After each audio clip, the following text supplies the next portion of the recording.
One night, one drink, one slap. She was never meant to remember.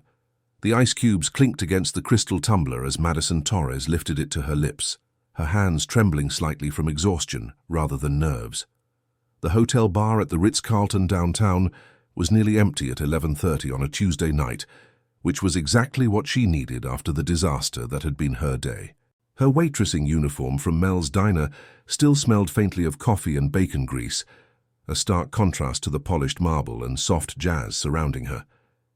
She couldn't afford this drink. Hell, she could barely afford the bus fare home to her cramped studio apartment in Queens. But sometimes, a person needed to pretend their life wasn't falling apart at the seams. The whiskey burned her throat, but it felt better than the tears she'd been holding back since her manager told her they were cutting her hours again. Rough night? The voice came from her left, deep and smooth with just a hint of a southern drawl that seemed out of place in Manhattan. Madison glanced over to find a man in an expensive suit, studying her with curious dark eyes. He was handsome in that polished way that screamed money. Perfectly styled black hair, strong jawline, clothes that probably cost more than she made in 3 months. Something like that, she replied, taking another sip of her whiskey. She wasn't in the mood for pickup lines from some Wall Street hotshot looking to add a working-class girl to his collection of conquests. He slid onto the bar stool beside her without invitation, signaling the bartender for another round. "I'm Alexander Crane." The name should have meant something to her, but Madison was too tired to care about connecting dots. "Madison.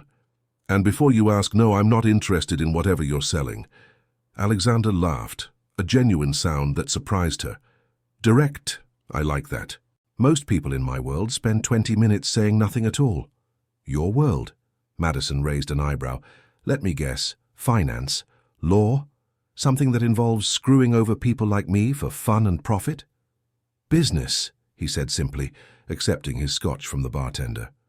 "And you're probably not wrong about the screwing people over part, though I'd like to think I'm one of the good guys." Madison snorted. "Sure you are, they all say that." They sat in comfortable silence for a moment, both lost in their respective thoughts. The alcohol was starting to work its magic, dulling the sharp edges of Madison's anxiety about rent, about her daughter Emma's school expenses, about the letter from the bank that she'd shoved in her purse without opening because she already knew what it said. "So what does Madison do when she's not drinking expensive whiskey and insulting strangers?" Alexander asked. "I wait tables." Well, waited. "They're cutting everyone's hours because business is slow." She gestured vaguely at her uniform. "Classy, right? I'm sure you're used to women in designer dresses, not polyester with name tags." "You'd be surprised what I'm used to," Alexander said quietly. Something in his tone made her look at him more carefully. Despite the expensive clothes and practiced charm, there was something tired in his eyes, something that reminded her of her own reflection lately. "Bad day for you two?" she asked. "Bad year, more like." He swirled his scotch absently. "Do you ever feel like you're living someone else's life, like you wake up every morning and put on a costume that doesn't quite fit?" Madison considered this. "Every single day, except my costume comes with a hairnet and the smell of French fry oil." Alexander laughed again, and Madison found herself smiling despite everything. When was the last time someone had actually listened to her, had a real conversation with her that wasn't about orders or bills or parent-teacher conferences? "You want to know something funny?" Alexander said, leaning closer. "I own 12 restaurants in this city, and I couldn't tell you the last time I actually enjoyed a meal at one of them." 12 restaurants. Madison felt her stomach drop. She'd been complaining about the service industry to someone who was basically her boss's boss's boss. "Jesus, I'm sorry. I didn't mean to—" "Don't apologize." His hand covered hers on the bar, warm and surprisingly calloused for someone who wore $1,000 suits. "It's refreshing to hear what people really think instead of what they think I want to hear." The touch sent an unexpected spark through her, and Madison found herself studying his face more carefully. There was something magnetic about him, something that made her forget about the gulf between their worlds for just a moment. "So what brings Alexander Crane, restaurant mogul, to a hotel bar on a Tuesday night looking like someone stole his lunch money?" she asked. "Board meeting from hell." Shareholders who think I should be cutting costs by laying off more workers to boost quarterly profits. His jaw tightened. Sometimes I wonder if they remember that those workers are actual people with families to feed. Wow. A CEO with a conscience, that's either really refreshing or a really good act. You tell me. Alexander's eyes met hers, and Madison felt that spark again, stronger this time. I can't remember the last time someone spoke to me like I was just a person, instead of a bank account with legs. The bartender announced last call, and Madison realized with surprise that nearly 2 hours had passed. The whiskey had left her feeling warm and bold, more like the girl she'd been before life got so complicated. I should go, she said, standing and immediately regretting it as the alcohol hit her harder than expected. Early shift tomorrow at, well, somewhere that'll hire me, hopefully. Alexander stood too, steadying her with a hand on her elbow. Let me call you a car. I can take the subway. Not at this hour, not in your condition. His tone brooked no argument, but it wasn't condescending. Please. It would make me feel better. Madison wanted to argue, wanted to maintain her independence, but the truth was, she was tired and more than a little drunk, and the thought of navigating the subway system in her state wasn't appealing. Fine, she said, but this doesn't make us friends or anything. Wouldn't dream of it, Alexander replied solemnly, though his eyes were twinkling. While they waited for the car, Alexander pulled out his phone to make the arrangements. Madison found herself watching him, noticing the way his expensive shirt pulled slightly across his shoulders, the way his hair fell just a little out of place when he leaned forward. The whiskey was definitely affecting her judgment. You know what your problem is, she said suddenly. Alexander looked up from his phone. I have a feeling you're going to tell me. You're too nice to be rich. Rich people are supposed to be assholes. It makes it easier for the rest of us to hate you. Sorry to disappoint you. Very disappointing, Madison agreed seriously. I had you pegged as a complete bastard when you sat down. Now I don't know what to think. Maybe that's not such a bad thing. The car arrived, a sleek black sedan that probably cost more than Madison's entire net worth, and Alexander walked her outside. The December air was bitter cold, cutting through her thin jacket like ice water. Thank you, she said as the driver held the door open, for the drink and the ride, and for not being a complete asshole. The night's still young, Alexander replied. I might still disappoint you. Madison slid into the back seat, luxuriously warm leather enveloping her like a hug. Through the window, she could see Alexander standing on the sidewalk, hands in his pockets, watching the car. On impulse, she rolled down the window. Alexander. He stepped closer. Yeah? If you really want to know what your customers think, you should try working in one of your restaurants sometime. You know, incognito. He smiled, the first completely unguarded expression she'd seen from him all night. That's not a terrible idea. I'm full of them, Madison said. Most of them are terrible, but occasionally I have a winner. The driver was getting impatient, and Madison knew she was pushing the limits of whatever this interaction was. But the alcohol made her bold, made her forget about consequences and class differences and all the reasons this was a bad idea. Alexander? Yes, Madison. If you ever want to see how the other half lives, you know where to find me. Well, you don't actually, but... She fumbled in her purse and pulled out a pen, scrawling her number on a cocktail napkin she'd apparently stolen from the bar. Here. He took the napkin, their fingers brushing for just a moment. Are you asking me out? I'm drunk, Madison replied. I'm not asking you anything, but if you ever want to continue this conversation when we're both sober, well, now you can. Before she could second-guess herself, she rolled up the window and told the driver her address. As the car pulled away, she caught a glimpse of Alexander in the side mirror, still standing there, still holding her number.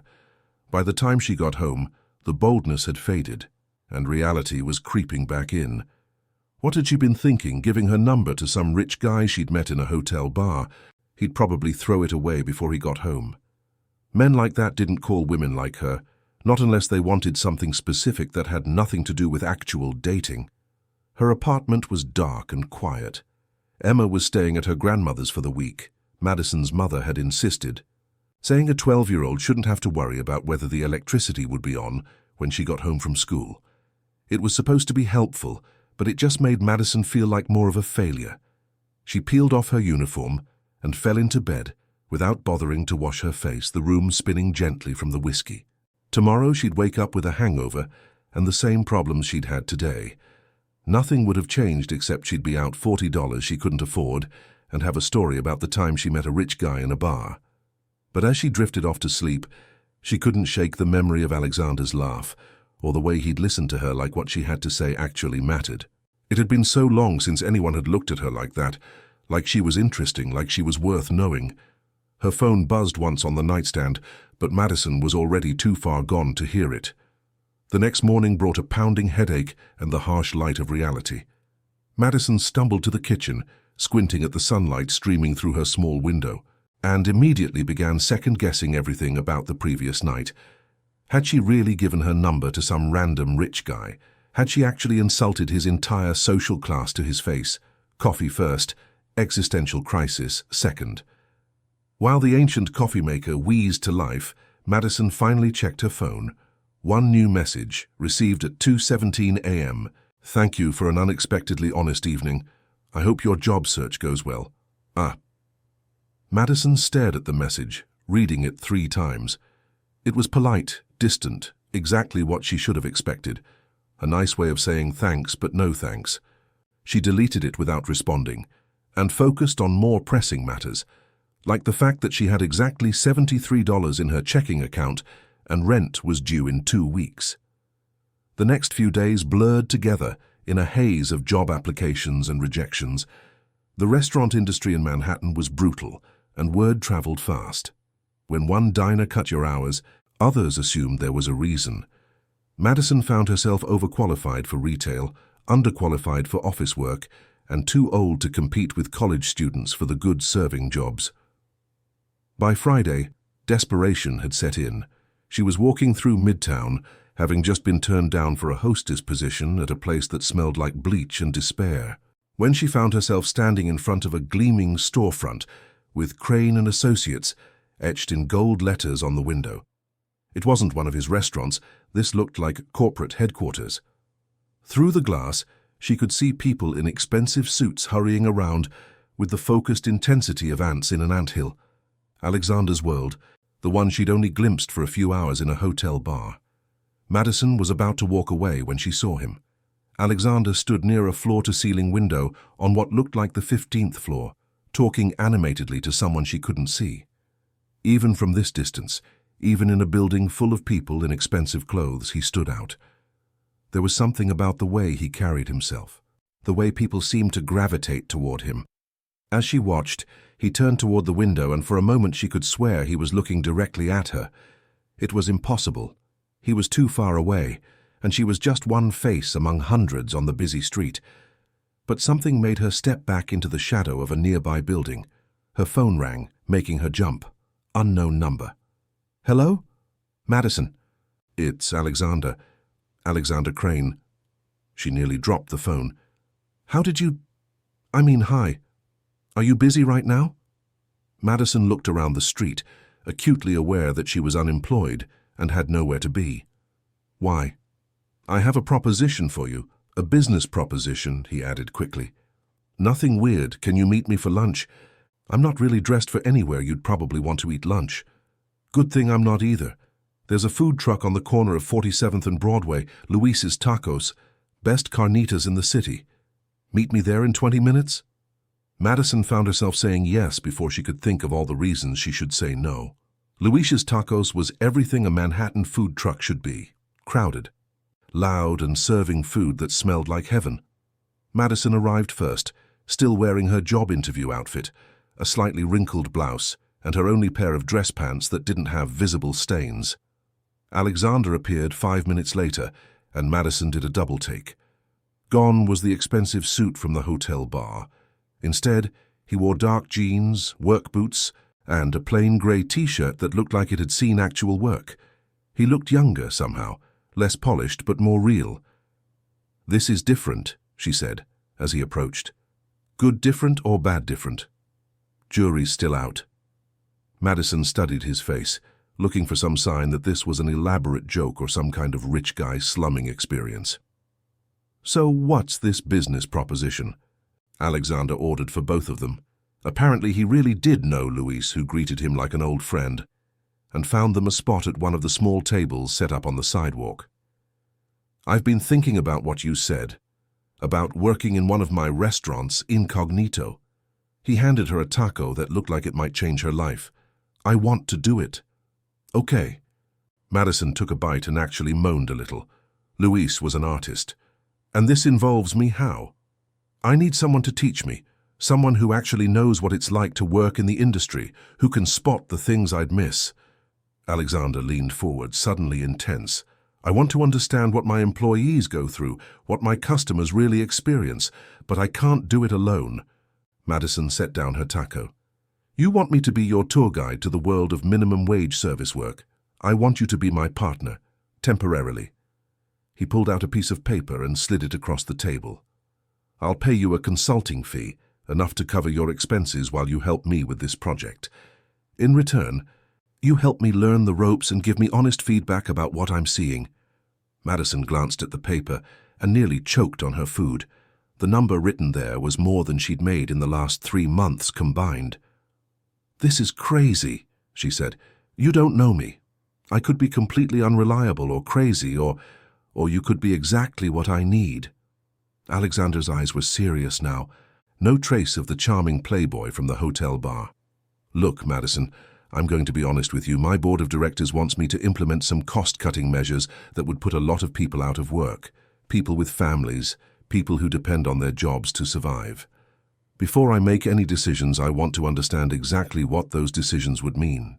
And you think working a few shifts at your restaurants will give you that understanding? I think it's a start, and I think having someone who's actually lived it will help me see what I might miss." He paused, seeming to choose his words carefully. "I know this is strange. I know you have every reason to think this is some kind of game to me, but it's not. This matters." Madison studied his face, looking for any sign of deception. What she saw instead was something she recognized, the look of someone who was trying to do the right thing in a world that didn't make it easy. "Why me?" she asked finally.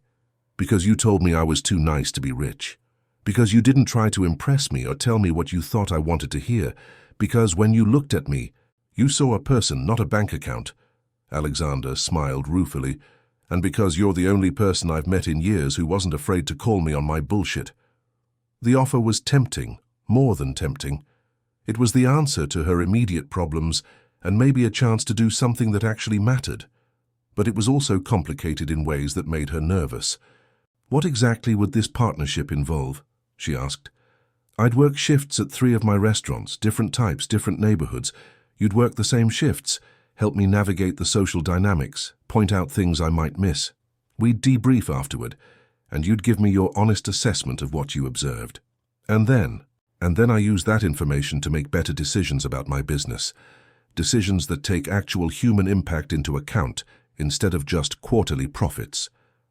It sounded too good to be true, which in Madison's experience usually meant it was. But the alternative was going home to her empty apartment and figuring out how to make $73 last until she found another job. "I have conditions," she said finally. "Name them." "First, this is purely professional. I'm not looking for anything romantic or complicated." "Agreed." "Second, if I think you're treating this like some kind of social experiment or entertainment, I'm out." "Understood." "Third, Emma, my daughter, she can't know about any of this. As far as she's concerned, I got a consulting job." "Which I guess is technically true." Alexander nodded. "How old is Emma?" 12. She's staying with my mother right now because—" Madison trailed off, not sure how much to reveal. "Because things have been tight," Alexander finished gently. "I get it. I won't do anything to complicate that." They finished their lunch in relative silence, both lost in thought. Madison found herself watching Alexander interact with Luis and the other food truck customers, noting how naturally he seemed to fit into this environment. It could be an act, but if it was a good one. "So," Alexander said as they prepared to leave, "Are you in?" Madison took a deep breath. "I'm in. But Alexander." "Yeah? Don't make me regret this." "I'll do my best not to," he replied, and something in his voice made her believe he meant it. Their first shift was at Bella Vista, an upscale Italian place in the theatre district. Alexander had arranged for them both to be hired as temporary servers to help with the pre-holiday rush, using fake names and manufactured references. Madison was impressed despite herself. He'd clearly done his homework. The restaurant was exactly the kind of place Madison had always felt intimidated by. White tablecloths, wine lists longer than most novels, and customers who treated $50 for an entree as pocket change. She'd put together the best version of server attire she could manage, but she still felt underdressed next to the other staff. Alexander, who was going by Alex Martin for the duration, looked the part of a struggling actor picking up serving shifts between auditions. He'd somehow made his expensive bone structure look more average, and his clothes were definitely from a different closet than the one she'd seen before. "Remember," Madison whispered as they tied on their aprons, "the key to fine dining service is making the customers feel like they're the most important people in the world, even when they're being complete assholes." "Noted," Alexander replied. "Anything else? Don't let Marcus catch you checking your phone. Don't argue with the kitchen even when they're wrong, and for the love of God, don't spill anything on anyone wearing more than your monthly rent." Marcus, the floor manager, was a thin man with sharp eyes who ruled the dining room with military precision. He assigned Madison to a section of 4 tops near the window and gave Alexander a few 2 tops in the back. Apparently newbies had to earn their way to better real estate. The first few hours were relatively calm, giving them both time to adjust to the rhythm. Madison found herself falling back into the familiar dance of restaurant service, the constant awareness of every table's needs, the ability to carry on 3 conversations at once while mentally calculating checks and timing orders. Alexander was struggling more than she'd expected. Not with the physical demands, he was clearly in good shape, but with the constant mental juggling act that good service required.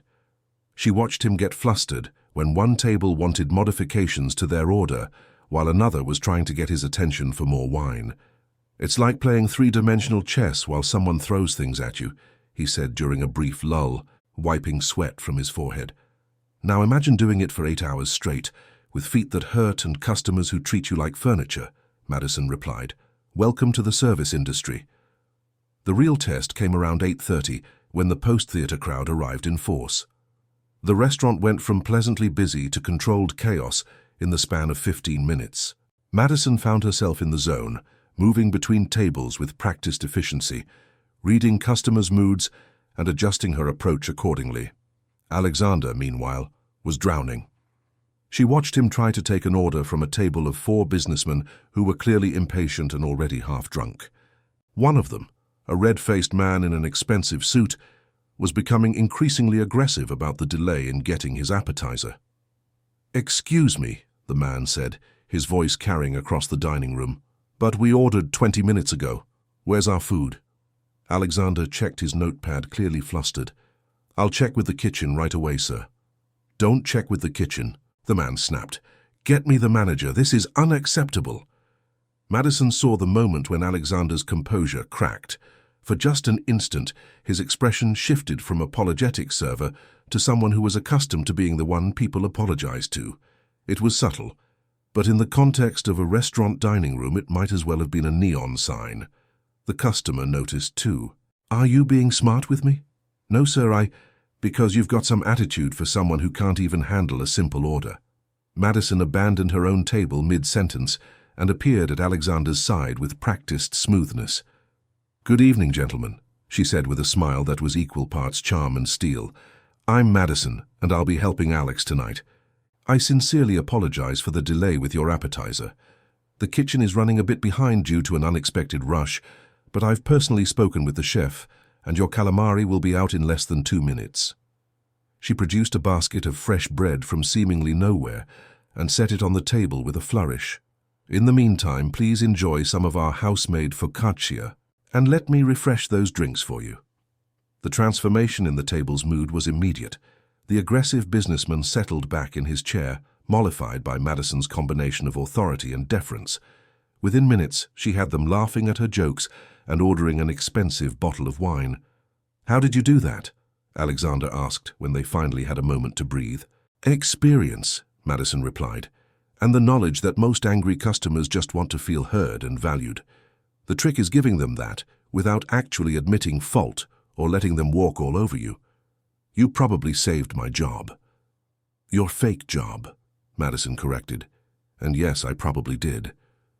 The rest of the shift passed without major incidents, though Madison noticed several small moments that Alexander missed entirely.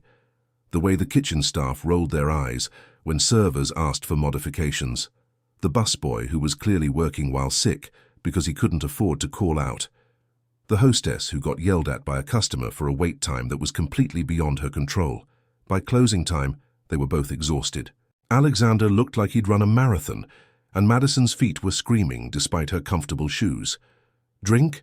Alexander suggested as they clocked out. "I thought we were keeping this professional," Madison replied. "This is professional. We need to debrief." They found a quiet bar a few blocks away, the kind of place that catered to service industry workers winding down after long shifts. Alexander ordered them both beers and found a corner booth where they could talk without being overheard. "So," Madison said, taking a long pull from her beer, "what did you learn?" Alexander was quiet for a long moment, staring into his drink. "That I've been completely clueless about what working in my restaurants is actually like. Care to elaborate? The pace, the pressure, the way customers treat servers like they're not quite human." He looked up at her. "How do you do it? Day after day, year after year?" Madison shrugged. "You do what you have to do. When you've got a kid to feed and rent to pay, you put up with a lot of shit that you wouldn't otherwise tolerate. That businessman tonight, the one who was giving me trouble. In my regular life, he'd probably be kissing my ass, trying to get me to invest in his company or invite him to some charity gala. But because he thought I was just a server, he treated you like you were disposable," Madison finished. "Welcome to the reality of class in America, Alexander. Most people are only as nice as they have to be. Is it always like that? Not always. You get some genuinely good people who treat you with respect regardless, but you also get people who seem to enjoy having someone they can push around without consequences." Madison studied his expression. "You look surprised." "I am, I guess. I thought I understood how my businesses worked, but I've been seeing them from 20,000 feet up. Tonight was like seeing them through a microscope." "What else did you notice?" Alexander pulled out his phone and started scrolling through notes he'd apparently been taking throughout the evening. "The kitchen is understaffed for the volume they're handling. The POS system crashes constantly. The uniform policy requires servers to buy their own shirts, but only from one supplier who charges $40 each. The break room has one chair for a staff of 15. Should I go on?" "That's a good start," Madison said, impressed despite herself. "Most people in your position would have focused on customer satisfaction metrics and profit margins. Those matter too, but if the staff is miserable and overworked, how can they possibly provide good service?" Alexander took another sip of his beer. "I've been looking at spreadsheets and quarterly reports for so long, I forgot that every number represents an actual person." They talked for another hour, with Madison filling in details about restaurant culture that Alexander had missed. The politics between front of house and back of house, the way tips were distributed and why it mattered, the constant calculations servers did to balance assertiveness with deference. "Next restaurant?" Alexander asked as they prepared to leave. "Lunchtime diner in Queens, much different crowd, much different dynamic. I'm looking forward to it. And Madison?" "Yeah?" "Thank you. For tonight, for covering for me with that table, for all of it." Madison felt that familiar spark again, the one that made her forget about professional boundaries and class differences.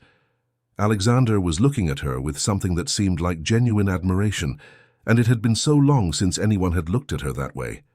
"Just doing my job," she said, but her voice came out softer than she intended. "Still," Alexander said, "I'm grateful." As they walked to the subway together, Madison found herself wondering what she was getting herself into. This had started as a simple business arrangement, but somewhere between watching Alexander struggle with difficult customers and seeing the genuine concern in his eyes when he talked about his employees, It had become something more complicated. The professional distance she'd insisted on was already starting to blur, and they were only one shift in. The Queen's Diner was a different world entirely. Mel's Place, not to be confused with the Mel's Diner where Madison had recently lost hours, was a cash-only establishment in Astoria that served truck drivers, construction workers, and long-time neighborhood residents who'd been coming there for decades. The coffee was strong, the portions were huge, and nobody cared about white tablecloths or wine pairings. Madison felt immediately at home in a way she hadn't at Bella Vista. This was her world, practical, unpretentious, focused on getting good food to working people who couldn't afford to waste time or money. Alexander, on the other hand, looked like he'd landed on an alien planet. "The uniforms are," he began, holding up a stained apron that had seen better days. "Functional," Madison finished. "Nobody's coming here to be impressed by our appearance. They want fast service, hot food and coffee that doesn't taste like water." Their manager was Rosa, a no-nonsense woman in her 50s who'd been running diners since before Madison was born. She assigned them both to the morning shift, 6 a.m. to 2 p.m., serving breakfast and lunch to the neighborhood regulars. "You two look soft," Rosa announced within 5 minutes of meeting them. "This isn't some fancy place where you can hide in the kitchen when things get busy. You hustle or you're gone." The difference in pace was immediately apparent. Where Bella Vista had been about precision and presentation, Mel's Place was about pure efficiency. Orders came fast and constant, coffee refills, short stacks, burgers and fries, all delivered with the kind of practice speed that only came from years of experience. Madison fell into the rhythm easily, balancing multiple orders while keeping up a steady stream of conversation with regulars who knew her fake backstory better than she did after just one day. Alexander struggled at first, overwhelmed by the sheer volume of orders and the expectation that he could carry 6 plates at once while pouring coffee with his free hand. "You're thinking too hard," Madison told him during a brief break. "This isn't about perfection. It's about efficiency. Get the food out hot, keep the coffee cups full, and don't take anything personally." "The guy at table 6 called me an idiot because I forgot his toast," Alexander said, looking genuinely hurt. "Construction worker, 3rd cup of coffee, probably been up since 4 a.m., Madison replied without looking. "It's not about you. It's about him being tired and hungry and taking it out on the nearest target. Bring him extra toast and he'll tip you 20%. She was right. Alexander returned with a full rack of toast and a sheepish apology, and the construction worker not only calmed down, but started chatting about his work renovating a building in Manhattan. "How did you know?" Alexander asked later. "Practice. You learn to read people, figure out what they need before they know it themselves." That guy didn't really care about the toast. He cared about feeling heard. The lunch rush brought a different crowd, office workers grabbing quick meals, mothers with young children, elderly regulars who came in for the social interaction as much as the food. Madison watched Alexander navigate these interactions with growing skill, though she could see the exhaustion starting to set in. "Different from last night," she observed during a rare quiet moment. "Completely different energy," Alexander agreed. "Last night was about performance, about making people feel special. This is more honest," Madison supplied. "People come here because they want good food at a fair price, not because they want to be impressed. There's something refreshing about that. The profit margins must be tiny." They are. Places like this survive on volume and loyalty, not on marking up ingredients by 300%. Madison poured coffee for a table of nurses from the nearby hospital. "Rosa probably makes less in a year than you spend on suits, but she's been keeping this place running for 20 years. Alexander looked around the dining room with new eyes. "She's providing something essential, not just food, but community. Look at those guys at the counter. They're here every day, aren't they?" "Every day for the past 15 years, according to Rosa. They're retired and this is their social hour. She knows their orders, their wives' names, their medical problems. She's not just serving food, she's taking care of people. And I bet she doesn't get nearly enough credit for it." The shift ended with the traditional post-lunch deep clean, wiping down tables, refilling condiment bottles, prepping for the dinner crew. It was mindless work, but Madison found it oddly satisfying. There was something to be said for a job where you could see immediate, tangible results. Alexander, meanwhile, looked like he'd been hit by a truck. "You okay?" Madison asked as they hung up their aprons. "I'm not sure I've ever been this tired in my life," he admitted. "And we didn't even work a full day." "This is a full day. You just usually spend your full days in air-conditioned offices, making decisions instead of on your feet serving people." They found a small coffee shop a few blocks away. Not a Starbucks, but the kind of neighborhood place that served espresso in actual cups and let you sit for hours without pressure to leave. Alexander ordered them both lattes and found a quiet corner where they could debrief. "So," Madison said, settling into her chair with a grateful sigh, "what did you learn today?" Alexander pulled out his phone again, scrolling through notes. "That I've been thinking about restaurants all wrong. I've been focused on profit per square foot, labor costs as percentages, customer acquisition metrics, but I've been missing the human element entirely. Elaborate. Rosa runs that place like a family. She knows everyone's story, remembers their preferences, checks on regulars who don't show up. That's not quantifiable in a spreadsheet, but it's what keeps people coming back." Alexander looked thoughtful. "I own 12 restaurants, but I couldn't tell you the name of a single regular customer at any of them." "Different business model," Madison pointed out. "Fine dining is about the experience, the atmosphere. Places like Mel's are about community. But why can't it be both? Why can't fine dining also be about community?" Madison considered this. Money, mostly. When you're charging $30 for an entree, you're targeting tourists and special occasions, not people looking for their daily coffee and conversation. Different audiences, different needs. What if there was a way to bridge that gap? To create places that offered quality food and service, but were still accessible to regular people? "You mean like every failed restaurant entrepreneur has tried to do for the past 50 years?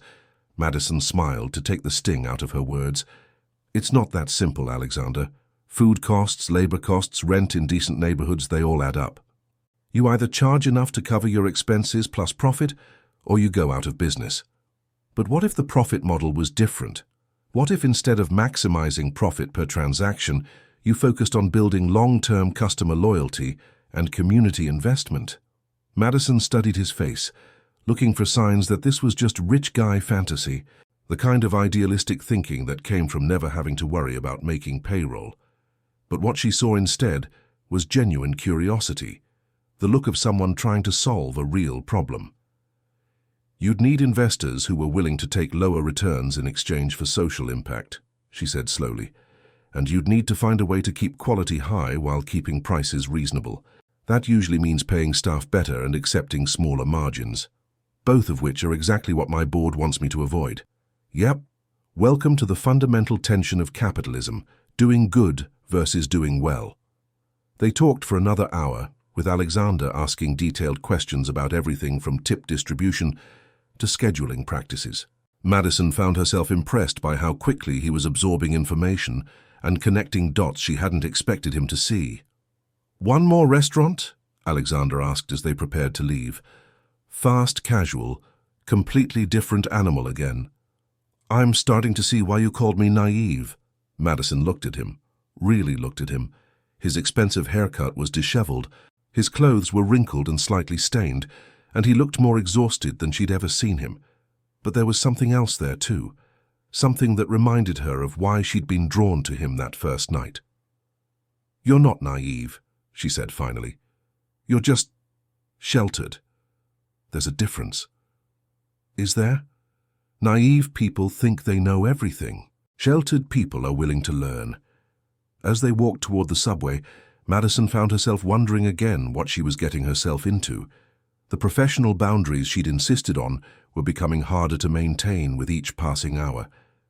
Alexander was nothing like what she'd expected.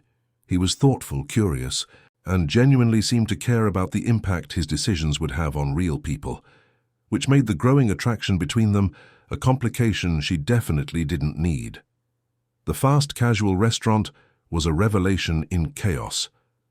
Chop Shop, a build-your-own salad chain in Midtown, served hundreds of customers during the lunch rush, each one expecting their order to be perfect, fast, and exactly to their specifications.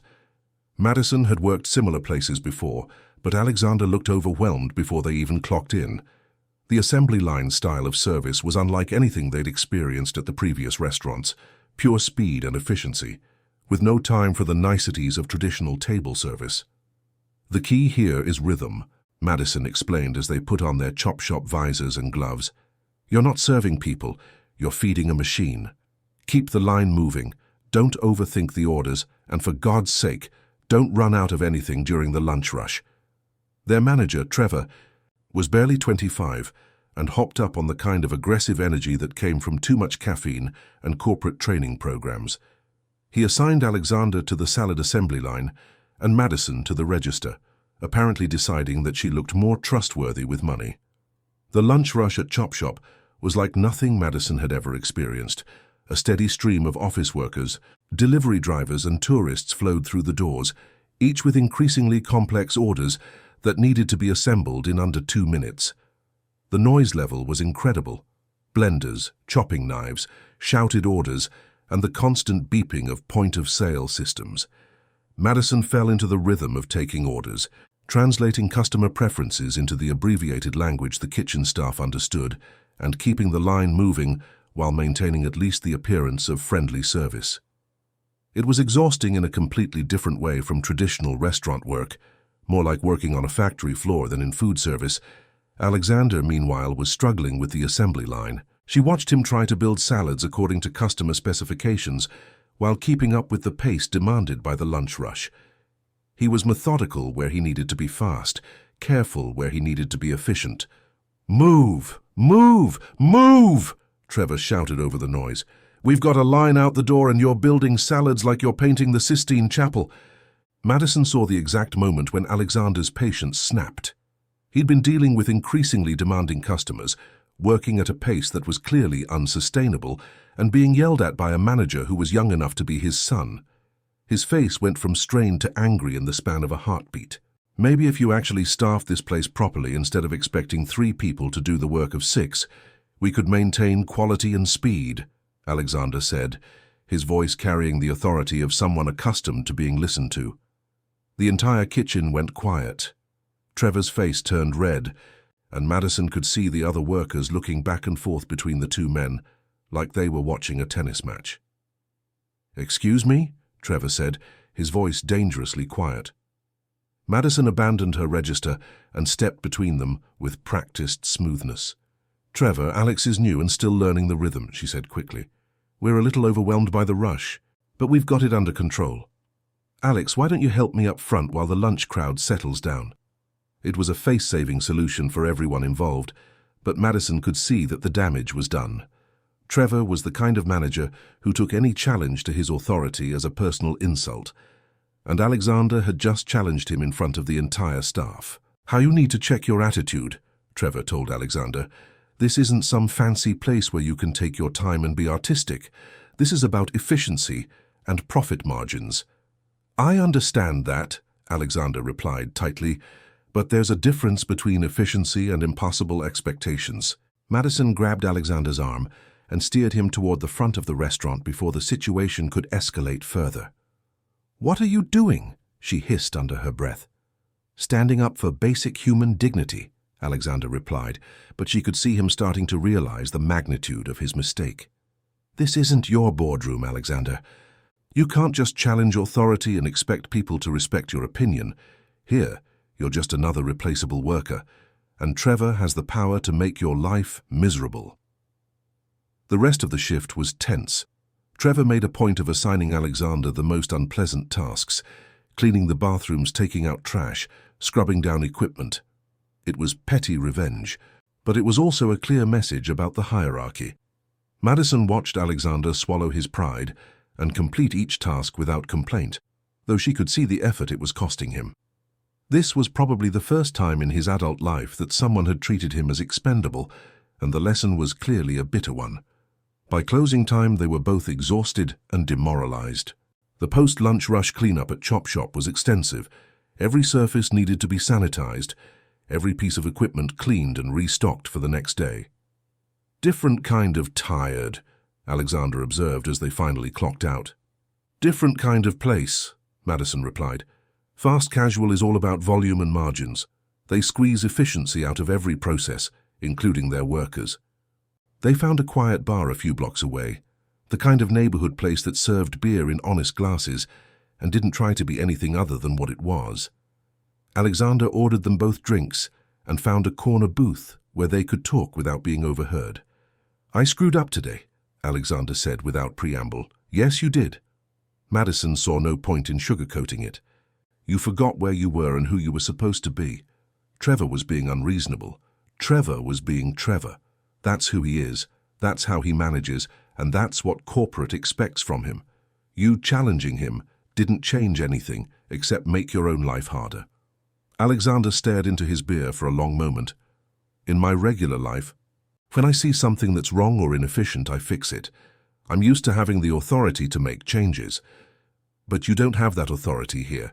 Here, you're just another worker who can be replaced tomorrow if you become too much trouble." Madison leaned forward. "That's the reality for most people, Alexander. They don't have the luxury of standing up to bad management or impossible working conditions because they need the job more than the job needs them. So people just accept it? Accept being treated badly because they don't have any other choice? Most of the time, yes, because the alternative is unemployment, and unemployment means not being able to pay rent or feed your kids." Madison took a sip of her beer. "Sometimes you get lucky and find a good manager like Rosa, who treats people with respect, but more often you get Trevors who think that having a little bit of power gives them the right to make other people miserable. That's not right. No, it's not. But it's reality. And if you want to understand what your employees go through, you need to understand that feeling of powerlessness." They talked for another hour, with Alexander processing the day's lessons.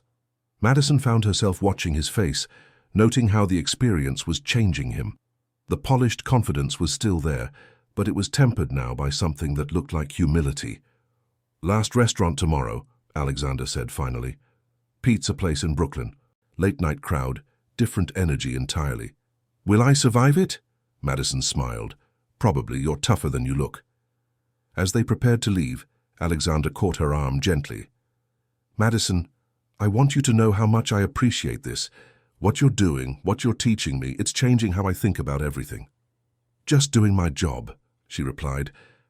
But the familiar spark was there again, stronger than before. "No," Alexander said quietly. "You're doing much more than that." The pizza place in Brooklyn was Madison's favorite kind of restaurant. Loud, chaotic, and completely authentic.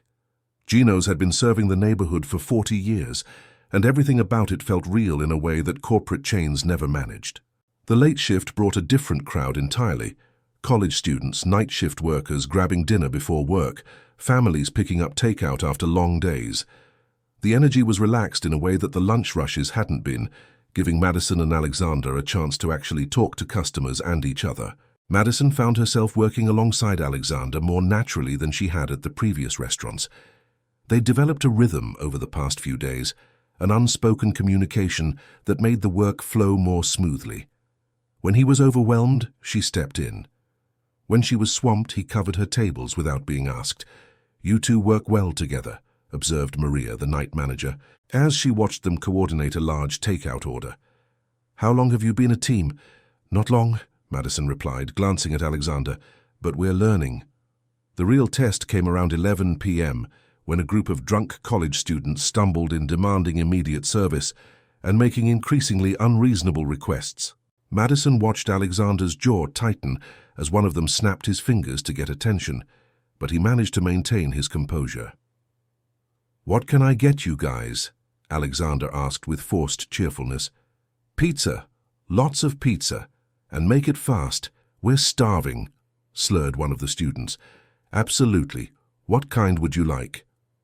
The students proceeded to order half the menu, change their minds 3 times, and complain loudly about wait times that were completely standard for a busy Friday night. Through it all, Alexander maintained his professional demeanor, though Madison could see the effort it was costing him. "Dude, can you move any slower?" one of the students finally said, his voice carrying across the restaurant. "We've been waiting forever."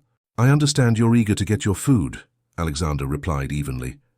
The kitchen is working as fast as they can to get everything out fresh and hot. Whatever, man. Your service sucks. Madison saw something shift in Alexander's expression, not anger exactly, but a kind of weary recognition. This was the fourth restaurant where he'd been treated like he was somehow less than human, simply because he was wearing a server's uniform. When the students finally left, after complaining about everything from the temperature of their food to the price of their bill, and leaving a $2 tip on a $150 order, Alexander sat down heavily at a corner table. "You okay?" Madison asked, sliding into the seat across from him. "I'm starting to understand something I didn't before," Alexander said quietly. "What's that?" "What it costs to be polite to people who treat you like garbage. The emotional labor of smiling at someone who's being deliberately cruel to you because you need the job." Madison nodded. "It's exhausting in a way that people who haven't done service work don't understand. You're not just performing physical tasks, you're managing other people's emotions while suppressing your own. For tips that might not even cover your transportation costs. Welcome to the service industry."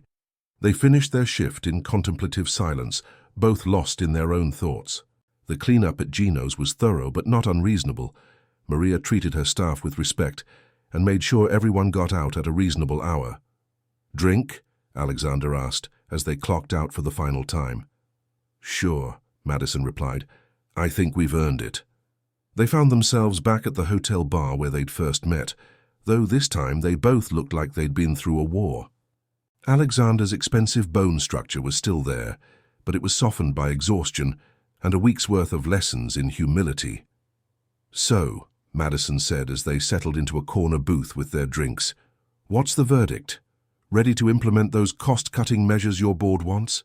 Alexander was quiet for a long moment, staring into his whiskey. "The opposite, actually. I'm thinking about implementing some policies that are going to make them very unhappy. Such as higher wages across the board, better scheduling practices, improved working conditions, maybe profit-sharing programs for long-term employees." Alexander looked up at her. "Everything that goes against conventional wisdom about maximizing shareholder value. Your board will hate that, probably. But I can't unknow what I know now. I can't go back to thinking of employees as line items in a budget." Madison studied his face, looking for signs that this was just rich guy guilt that would fade once he was back in his comfortable world.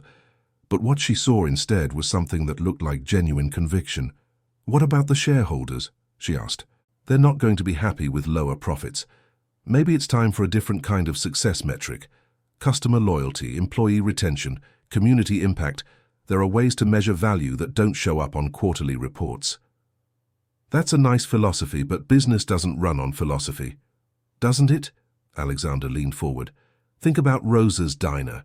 She's not maximizing profits, but she's built something that lasts, something that matters to people. There's value in that, even if it's not quantifiable." They talked for hours, dissecting everything they'd learned and observed over the past week. Madison found herself impressed by how thoroughly the experience had affected Alexander's thinking. This wasn't surface-level guilt or temporary conscience. He was genuinely grappling with the implications of what he'd seen. "Can I ask you something?" Alexander said, as the evening wound down. "Sure." "Why did you agree to do this, really? It wasn't just about the money, was it?" Madison considered the question carefully. "Partly it was about the money," she said honestly. "But partly it was curiosity.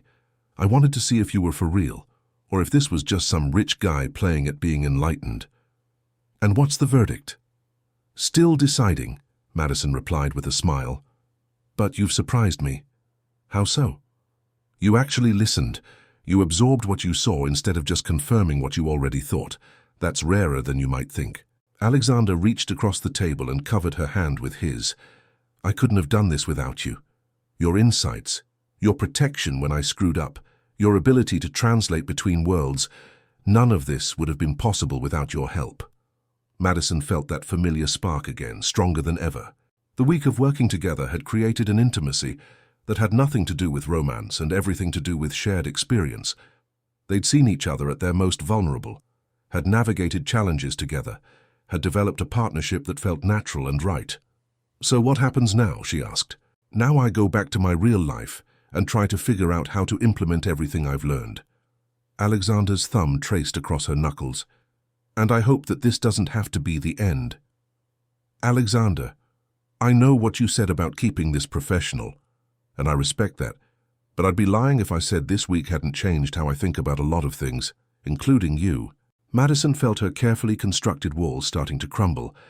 The attraction that had been building all week was impossible to ignore now, especially with Alexander looking at her like she'd just saved his life. "This is complicated," she said finally. "The best things usually are." Before she could second-guess herself, Madison leaned forward and kissed him. It was soft and tentative at first, then deeper as Alexander responded. When they finally broke apart, both of them were breathing hard. "That was probably a mistake," Madison said. "Probably," Alexander agreed. "Want to make another one?" Madison laughed despite herself. "You're impossible." "So I've been told." They left the bar together, and for the first time in longer than she could remember, Madison wasn't thinking about tomorrow's problems or next week's bills. She was thinking about the man beside her, about the way he'd looked at difficult customers with growing empathy instead of irritation, about how he'd absorbed criticism and used it to learn instead of getting defensive. "Madison," Alexander said as they reached the subway entrance. "Yeah? Whatever happens next, I want you to know that this week, working with you, learning from you, it's been the most important week of my professional life. Maybe my personal life, too." "It's been pretty significant for me, too," Madison admitted. They stood there for a moment, both of them aware that they were at a crossroads. The project was over, their business relationship had run its course, and they had to decide what came next. "Have dinner with me tomorrow," Alexander said suddenly. "Not for work, not as part of any project, just because I'd like to spend more time with you." "Alexander, you told me a lot of things, but I also saw the way you looked at me tonight, and I felt the way you kissed me. So have dinner with me. Let's see what happens when we're just Madison and Alexander, not consultant and client." Madison looked into his dark eyes and felt her resolve crumbling completely. She'd spent the week trying to maintain professional distance, but somewhere along the way she'd started caring about him as more than just a paycheck. "One dinner," she said finally. "One dinner," Alexander agreed, smiling. As Madison descended into the subway, she couldn't shake the feeling that she was making either the best or the worst decision of her life. Possibly both. The restaurant Alexander chose for their dinner was a small Italian place in the village, the kind of neighborhood gem that locals guarded jealously. It was intimate without being pretentious, elegant without being intimidating. The perfect choice for a first date between two people navigating complicated circumstances. Madison had agonized over what to wear, finally settling on a simple black dress that she'd bought for Emma's school events. It was the nicest thing in her closet, but she still felt underdressed as she approached the restaurant. Alexander was waiting for her at a corner table, and her breath caught when she saw him. He was back to his expensive suit and perfect hair, but something fundamental had changed. The way he carried himself was different, more grounded, less performative. "You look beautiful," he said as she approached, standing to pull out her chair. "You clean up pretty well yourself," Madison replied, settling into her seat. "It's strange seeing you without an apron." "Everything about this feels strange," Alexander admitted. "Good strange, but strange." The waiter appeared immediately. Apparently, Alexander's reservation came with a certain level of attention, and they ordered wine and appetizers. Madison found herself nervous in a way she hadn't been during their working relationship. This was different, personal in a way that made her feel exposed. "So," she said as the waiter disappeared, "how was your first day back in the real world?" Alexander's expression grew complicated. "Illuminating. I had a board meeting this morning to discuss the cost-cutting measures they want to implement." "How did that go?" "About as well as you'd expect. I presented alternative proposals focused on employee retention and customer satisfaction. They were not impressed." Madison felt a sinking sensation in her stomach. "What kind of alternative proposals?" "Wage increases, better benefits, improved working conditions. Basically everything we talked about." Alexander reached for his wine. "They think I've lost my mind." "Have you?" Possibly. But I can't go back to making decisions based purely on spreadsheets, not after what I've seen. The appetizers arrived, and they ate in comfortable silence for a few minutes. Madison found herself studying Alexander's face, looking for signs of the man she'd worked alongside for the past week. He was still there, but overlaid now with the polished confidence of his regular world. "Can I ask you something?" Madison said finally. "Anything. Are you doing this? The changes, the policies, because you genuinely believe it's right, or because you feel guilty about how you've been running things?" Alexander set down his fork and considered the question carefully. "Both, I think. Guilt was the initial motivation, but guilt fades. What I learned working with you, that's going to stick. Even if it costs you money. Even then, though I'm hoping it won't in the long run, happy employees provide better service, which leads to customer loyalty, which ultimately drives profits." Alexander smiled ruefully. "I'm betting on enlightened self-interest, and if you're wrong, then I'll be a slightly less wealthy person who can sleep better at night." Their entrees arrived, and the conversation shifted to lighter topics. Alexander asked about Emma, about Madison's family, about her dreams beyond waitressing. Madison found herself sharing things she rarely talked about: her plans to go back to school someday, her secret ambition to open her own small restaurant, her fears about being a single mother in an expensive city. "What about Emma's father?" Alexander asked gently. Madison's expression tightened slightly. "He's not in the picture. His choice, not mine." "I'm sorry." "Don't be. Emma and I are better off without him." Madison took a sip of wine. "It's been just the two of us for 10 years and we've figured it out. That must be incredibly difficult. Some days more than others, but she's an amazing kid and she deserves better than I can give her right now." Madison's voice caught slightly. "That's why this week, this job, meant so much to me. Not just the money, but the chance to feel like I was doing something important." "You were doing something important. You changed my entire perspective on how I run my business. One rich guy's conscience isn't going to solve the systemic problems in the service industry. No, but it's a start, and maybe other people in my position will start asking similar questions." As dinner wound down, Madison found herself reluctant to see the evening end. Despite her reservations about getting involved with Alexander, she couldn't deny the connection between them. The week of working together had created a foundation of trust and understanding that she'd never experienced with anyone before.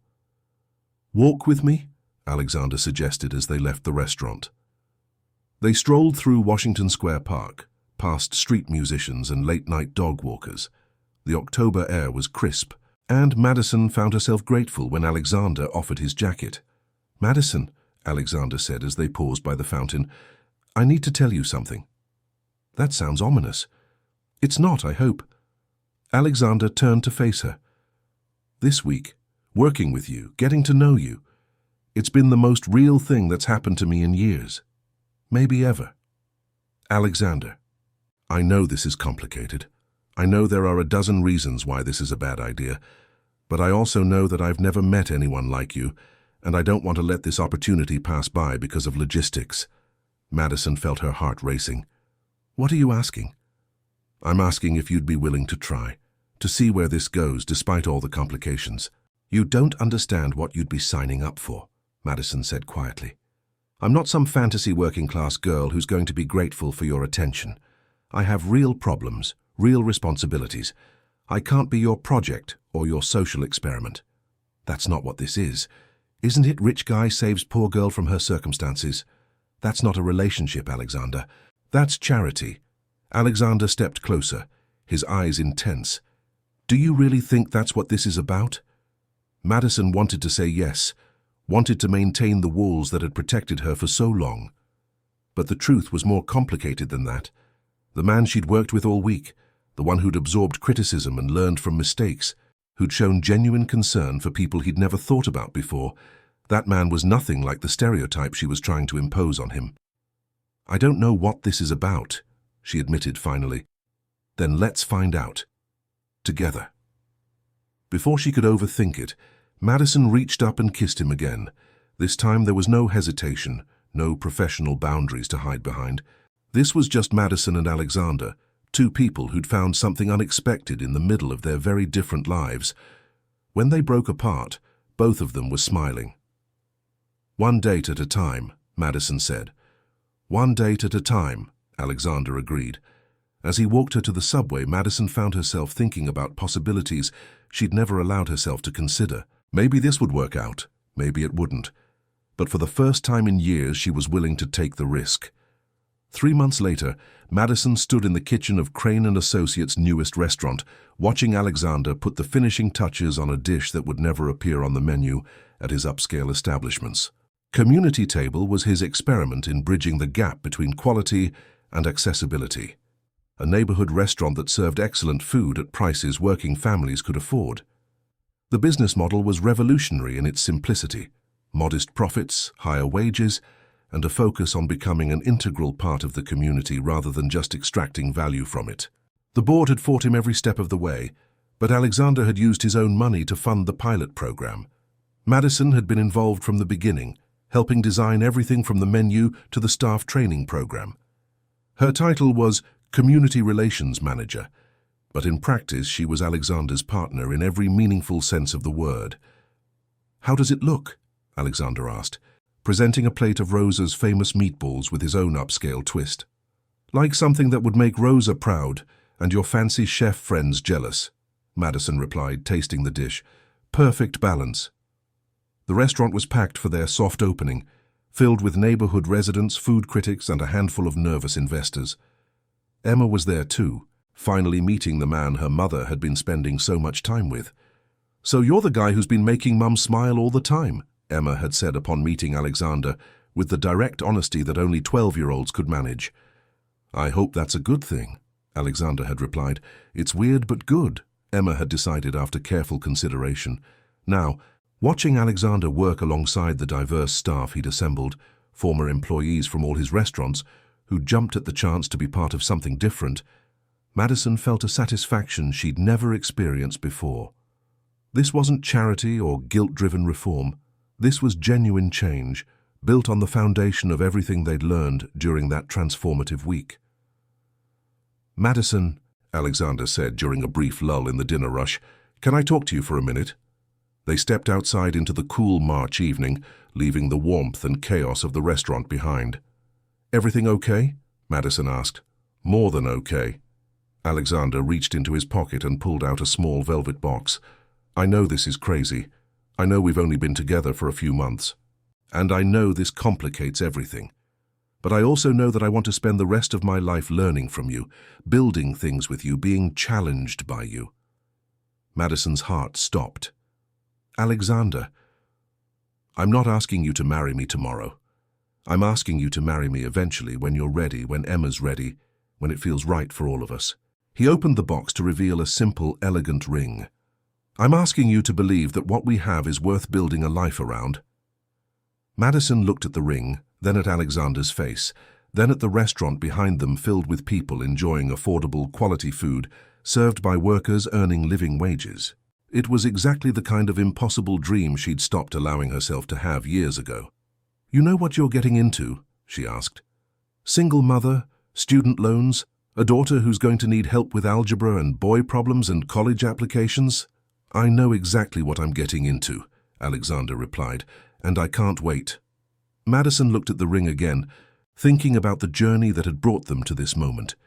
A chance encounter in a hotel bar, a week of working together that had changed both their lives, months of building something real, despite all the obstacles. "Ask me again in a year," she said finally. Alexander's face fell slightly.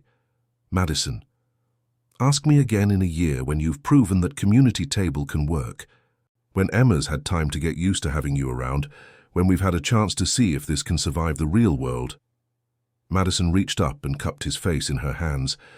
"Ask me again when you're sure this isn't just gratitude or guilt or some kind of elaborate social experiment. And what if I'm still sure?" Madison smiled. "Then ask me again, and we'll see what I say."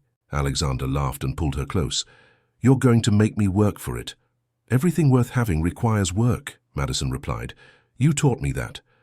As they stood there outside their restaurant, because it was theirs now in every way that mattered, Madison thought about the night that had started everything. One drink, one conversation, one moment of honesty between strangers who had no idea how their lives were about to change. She still couldn't afford expensive whiskey, still worried about money, still lay awake some nights, wondering if she was making the right choices for Emma. But now those worries were balanced by possibility, by partnership, by the kind of love she'd thought only existed in movies. 1 year, Alexander said, slipping the ring box back into his pocket. 1 year, Madison agreed. They went back inside to their restaurant, their staff, their impossible dream made real. And Madison found herself looking forward to the future in a way she hadn't in longer than she could remember.